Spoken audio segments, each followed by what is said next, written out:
2 দিন থেকে ফেসবুকে শুধু এই স্বামী স্ত্রীর ঘটনাটা। উত্তরায় স্বামী স্ত্রীর উপরে হামলা হয়েছে, কুপিয়ে জখম করতে চাইছে। এই ঘটনাটা দেখতে দেখতে দেখতে দেখতে চোখটা একবার ঝালাফালা।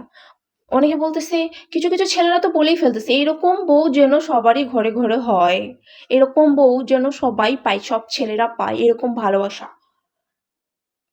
কি ভালোবাসা মেয়েটার, এ তো মানে ধারালো অস্ত্রের সামনে যাইতে পারছে, অনেক ভালোবাসে। আমার স্বামী বলতে আমাকে বলতেছে যে, দেখছো দেখছো মেয়েটার কত সাহস, মেয়েটা কত ভালোবাসে তার স্বামীকে।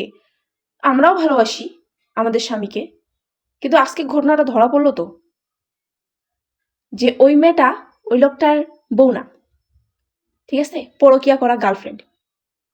তার বউ হচ্ছে এটা।